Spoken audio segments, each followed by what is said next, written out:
Hindi natuloy ang masaya sanang bakasyon ng isang senior citizen sa Bali, Indonesia matapos siyang harangin sa airport dahil sa punit sa kanyang passport. Yan ang tinutukan ni JP Soriano. Dahil sa maliit na punit sa passport, naunsyami ang bakasyon ng isang senior citizen sa Bali, Indonesia.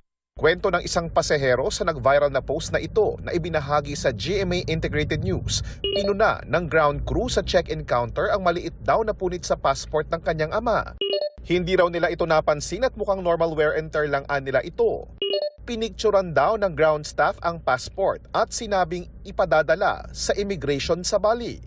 Nagtanong ulit sila makalipas ang halos kalahating oras at tila tumaas anya ang boses ng staff. Ang isa niyang tiyahin nagpunta sa senior citizen check-in counter at agad nabigyan ng boarding pass ang kanyang ama. Nakalusot sila sa immigration dahil sabi ng staff, valid ang passport at normal wear and tear lang ang punit. Pero sa boarding gate, hindi siya pinasakay ng ground staff sa eroplano dahil hindi raw siya bumalik sa naunang counter. Pero hindi na raw hinintay ng eroplano ang ama at ang ending, naiwan ito. Ayon kay Transportation Secretary Vince Dizon, iniimbestigahan na ang insidente at batay raw sa kwento ng Cebu Pacific. Sinabi mismo ng Denpasar ng Bali Airport, hindi namin tatanggapin yan, kaya wag nyo nang pasakayin. Yun ang sinasabi ng Cebu Pacific. But of course, we have to verify that with Denpasar Airport, if that is in fact true. Sa pahayag ng Cebu Pacific, naiintindihan daw nilang nakakabahala ang kanilang pinagdaanan. Sinubukan nilang makipag-ugnayan sa mga pasahero pero wala pa raw silang nakukuhang sagot. Nila kahit minor tear o unauthorized markings daw ay maituturing na damage passport ng foreign immigration authorities. Iniimbestigahan din daw ng DOTR ang iba pang post tungkol sa mga umano'y hindi raw pinayagang makalipad dahil sa sirari ng passport.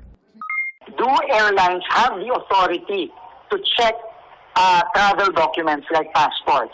They do, JP.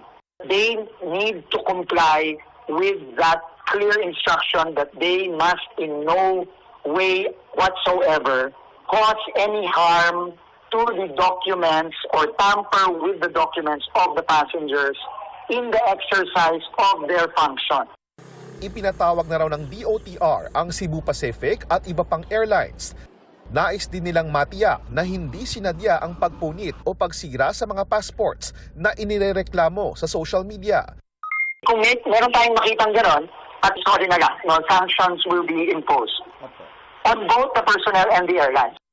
Base sa Philippine Passport Act, maituturing na damage ang pasaporte kung may pagbabago sa pisikal na anyo na maaaring sanhi ng wear and tear o pagkaluma, negligence o pagpapabaya at iba pang dahilan.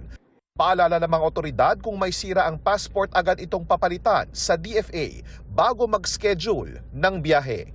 Para sa GMA Integrated News, JP Soriano, nakatutok 24 oras.